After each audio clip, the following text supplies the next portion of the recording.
Thank you for joining me tonight. We are digging deep into cases that should never have happened. These are cases that perfectly exemplify the unsettling pattern I've spent decades documenting in the wild lands of North America. This isn't just about someone getting lost. This is about vanishing without a trace, often right under the nose of professional search teams. This is about the phenomenon known as missing 411. The facts simply refuse to comply with common sense. We begin on Vancouver Island, British Columbia, a place of profound beauty, but also of deep, inherent mystery, where the mountains meet the sea. The case of Joanna Giannakos. In April of 1996, 4-year-old Joanna, a fit and active woman with no reported medical issues, set out for a simple walk to downtown Ladysmith. She was expected back at noon. But the hours passed, and the family's worry became true terror. The search was immediate and massive. Helicopters, planes, hundreds of ground searchers, and trained canines scoured the surrounding woods and city limits in those critical first hours. Yet, they found nothing. No sign, no struggle. Now, here is the chilling anomaly. The detail that ties this case directly to the missing 411 criteria. Nearly 2 years later, Joanna's remains were found by hikers just 1.5 kilometers, less than a mile, outside of downtown Ladysmith. The terrain where she was found was a very steep, lush, thick mountain ridge. This wasn't a casual stroll. This was an athletic feat. Search and rescue professionals later confirmed they had specifically excluded that area from the search. Why? Because they believed it was physically impossible for an 4-year-old woman to have climbed that treacherous slope. She was found in a place she could not have logically reached, suggesting her final journey was not under her own power. The only way a case like this makes sense is if an outside, unknown force was involved. Some speculate about sudden dimensional rifts, tears in our reality that instantaneously transport people from one point to another, bypassing physical space. Joanna took a few steps on a city street and was instantly placed in a death trap on a remote mountain ridge. We must confront the terrifying possibility that something else, something non-human, determined her final resting place. Next, we move across the country to northern Manitoba, 1938. The victim, W.T. Thompson, also 84, but a legend.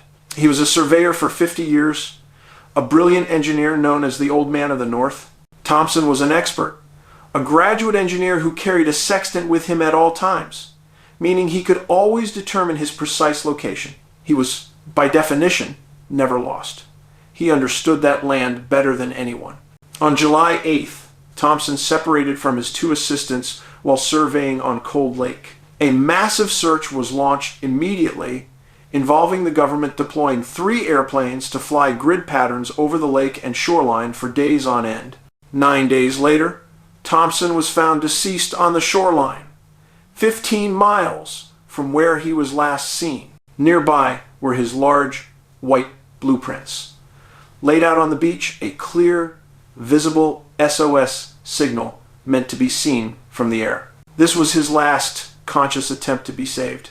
Here is the unexplainable truth that haunts this case. Search pilots confirmed they had flown directly over that exact stretch of shoreline repeatedly for 9 days. They missed the man and his giant, contrasting blueprints. This is the missing 411 pattern I call the invisible victim syndrome. People are simply not visible when professionals look, then they mysteriously appear later in a spot that was intensely searched. It suggests an active manipulation of our perception. In the vast, watery expanse of northern Canada, near major high-strangeness corridors, we cannot avoid the possibility of UFO disappearances. Was a visual or temporal distortion perhaps caused by a craft preventing the searchers from seeing him?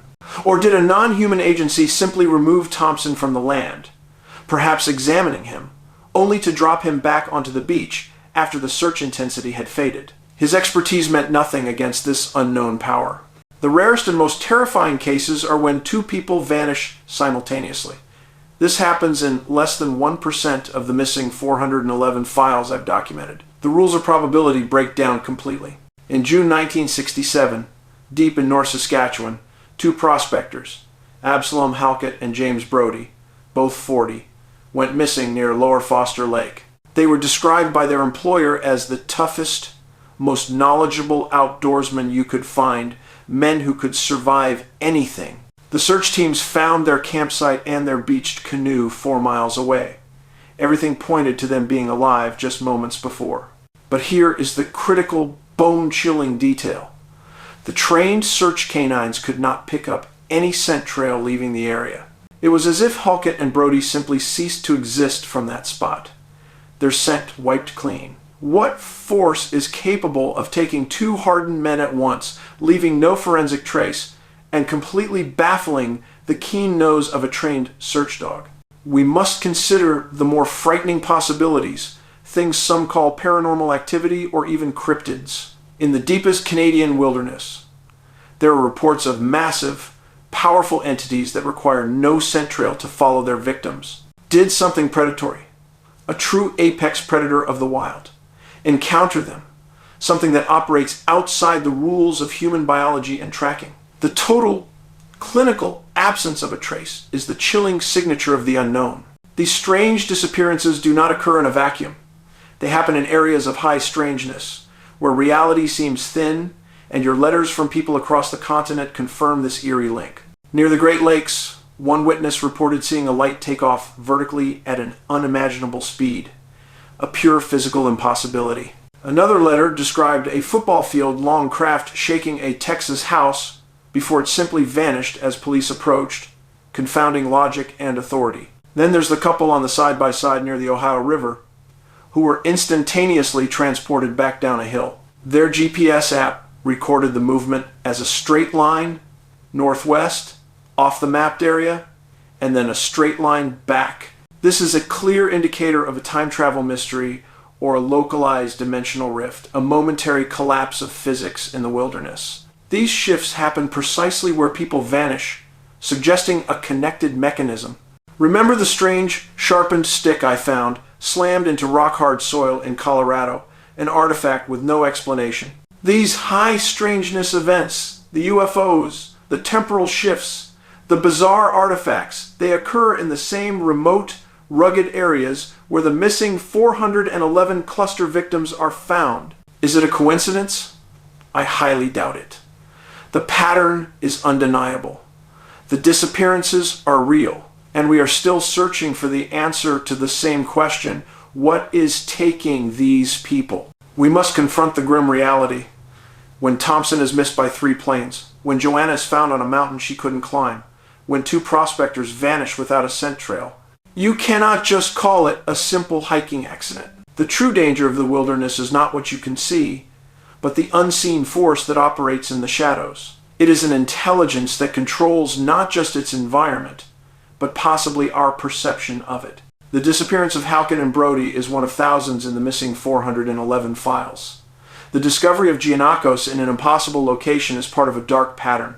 The baffling search for Thompson shows us that human effort is sometimes useless against this threat. I want people to know the outdoors can be very dangerous. You can disappear just as easily in the wilderness as you can in a big city. But remember this, and let it chill you. Deep in the wilderness, there are no witnesses. I'll be making a big announcement this Thursday night on Coast to Coast AM with George Norrie. Tune in if you want to know what's coming next in this ongoing investigation. Be cautious.